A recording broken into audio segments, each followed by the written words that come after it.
Hello there and welcome to another Red Gaming Tech Gaming News video with myself, Amasa, again here on the 5th of March. Bethesda has detailed a Elder Scrolls Skyrim patch that's going to be patch 1.9, which fixes a ton of bugs and also introduces a new legendary difficulty setting.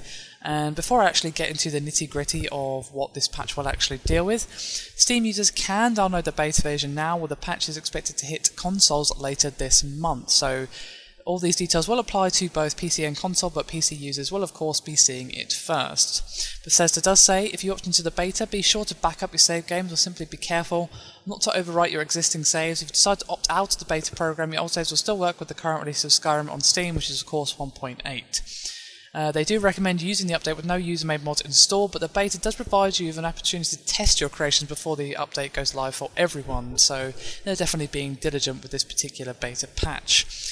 Anyway, the new features are pretty limited. It's pretty much just the legendary difficulty setting, and legendary skills.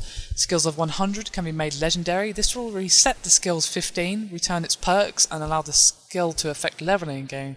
This effectively removes the overall level cap. So basically, you can turn your Dragonborn into a pretty big beast, which is always nice to see.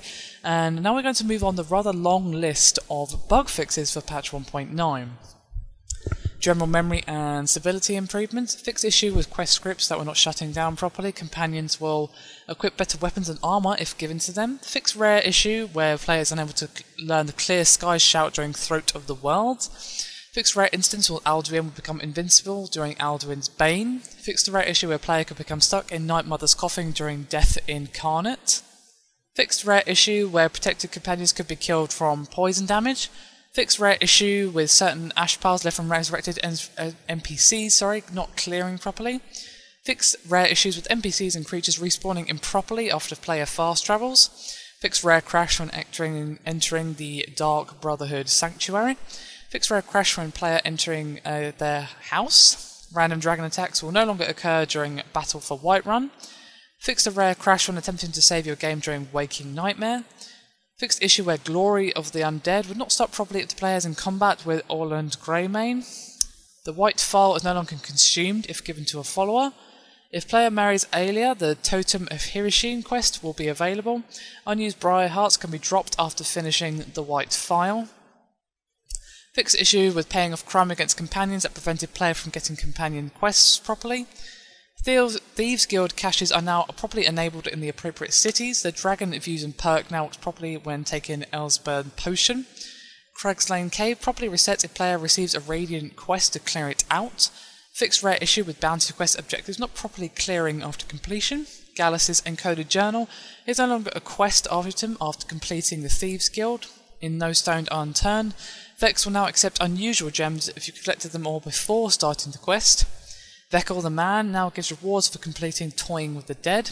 Fixed rare issue with being unable to turn in stolen items in Litany of Larceny. Fixed issue with followers becoming over-encumbered after repeatedly being rehired.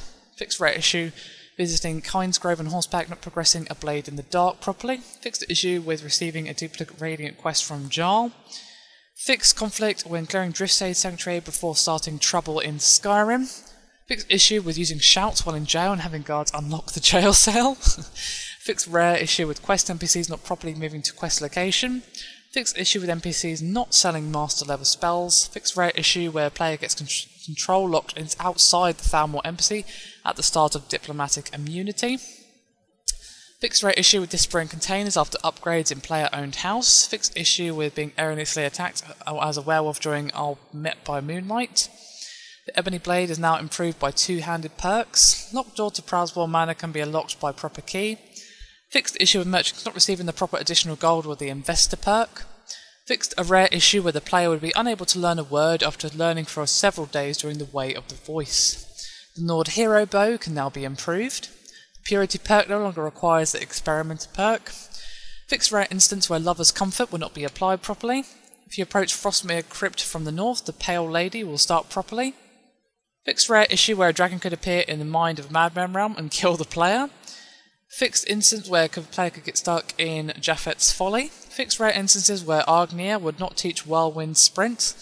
Fixed issue with All Met by Moonlight if Sinding dies before the quest starts. Garrel can now properly train up to level 75. Fixed conflict when visiting the Castspire before starting Alduin's Wall. Reduced the instance of random dragon attacks after fast travelling past main quest. Recruited blades now have appropriate dialogue while at Skyhaven Temple. Fixed rare issue where an incorrect dungeon could appear as a location during Totems of Hiroshine. Fixed rare instance in Fetch Me That Book where books found before getting to quest will not be properly recognised.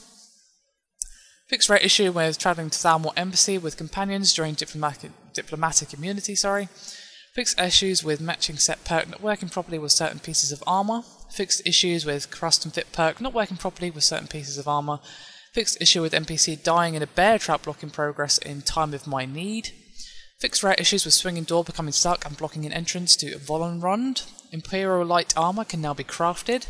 Fixed issue with Vald's Depth where Vald was not levelled properly. Fixed issue with Vilcus not giving proper greeting after the battle for Whiterun.